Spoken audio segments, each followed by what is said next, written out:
10 things you probably didn't know about Zoom video communications. You are watching Better Life TV. Zoom video communications was launched in 21st April 2011, heralding a new age in video and audio conferencing, chat, and mobile collaboration. Since its inception, Zoom has been equally embraced by both businesses and personal users, all of whom have applauded its ease of use, reliability, and unparalleled functionality. The growth of the company, which is headquartered in San Jose, California, has been phenomenal, and it now employs almost 2,000 staff across its numerous global locations. Here are the top 10 things you probably didn't know about Zoom video communications. Stick around to the end, guys. We've got a bonus clip made just for you. It was founded by Eric Yuan. Zoom was founded by Eric Yuan, a Chinese-American billionaire who grew up in Shandong province and earned his bachelor's and master's degrees in applied mathematics and computer science from Shandong University of Science and Technology. After 8 unsuccessful attempts at getting a visa for the US, Yuan finally made his move in 1997, whereupon he quickly secured a position at Webex. When Webex was bought by Cisco Systems in 2007, Yuan was appointed the Vice President of Engineering. Since launching Zoom in 2011, Yuan has maintained an active interest in the company as its CEO. At the IPO, Yuan owned 22% of Zoom, which was valued at just over $9 billion before trading began. According to Forbes, his net worth as of July 2020 is said to be $11.2 billion, making him the 293rd richest person in the world. Zoom's original name was SASB. Just as so many other startup names were changed, Zoom is no different. Peekaboo was changed to what we know today as Snapchat. Backrub was changed to what we know today as Google. So also SASB was changed to Zoom in May 2012. The idea for Zoom came from Yuan's hatred of traveling. Given the scale of Zoom today, it's hard to imagine the seeds of its foundation came from nothing more than a teenage Yuan's hatred of travel. I first envisioned Zoom when I was a freshman in college in China and regularly took a 10-hour train ride to visit my girlfriend, who is now my wife, he told Thrive Global. I detested those rides and used to imagine other ways I could visit my girlfriend without traveling. Those daydreams eventually became the basis for Zoom. Hey guys, please subscribe to this channel and don't forget to give this video a thumbs up.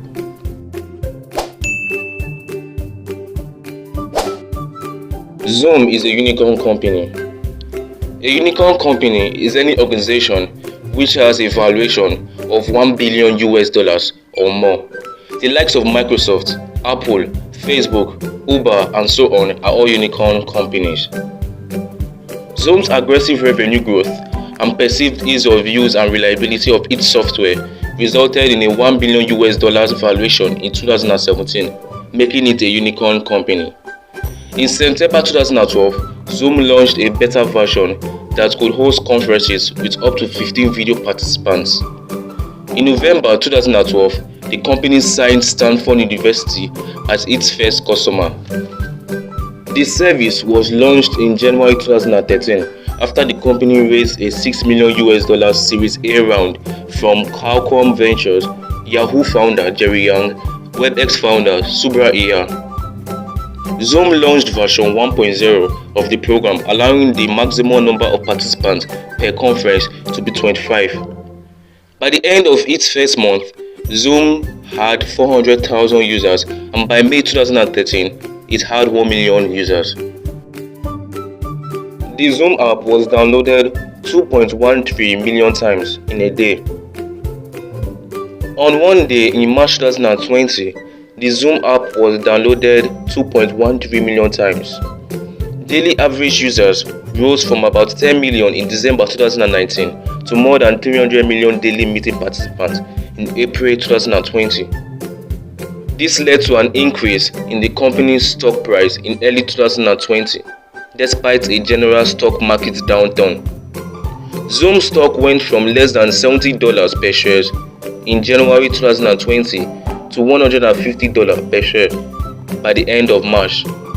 By June 2020, the company was valued at over 67 billion US dollars.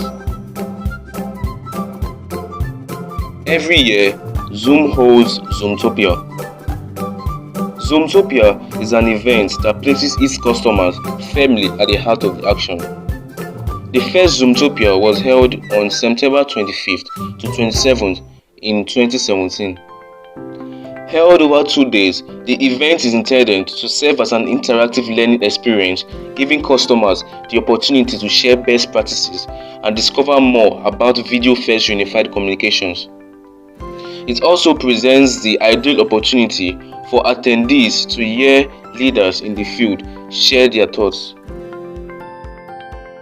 Zoom went public in 2019.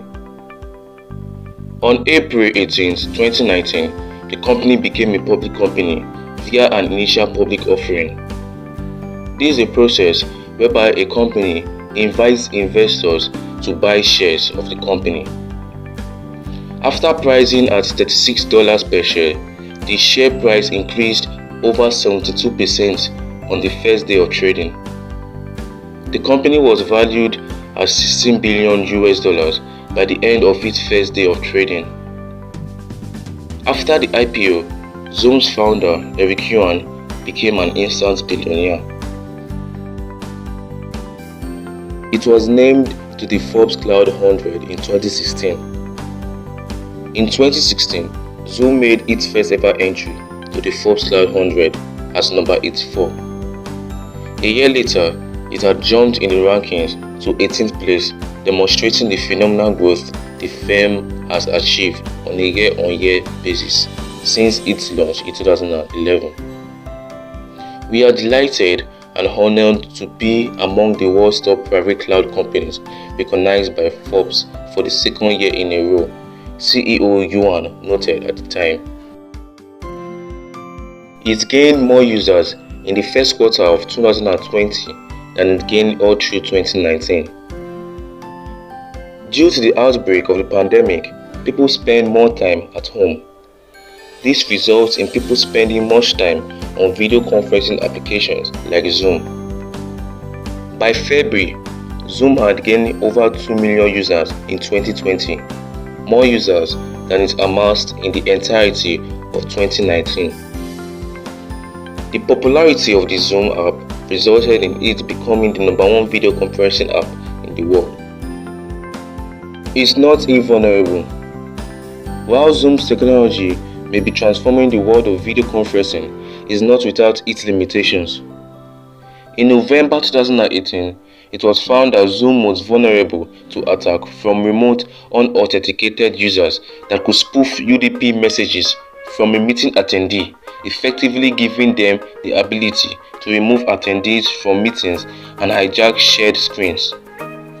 In 2019, a further problem was identified by security researcher Jonathan Ledshaw, who discovered a zero-day vulnerability that allowed any website to force a macOS user onto a Zoom call with the camera activated without their consent.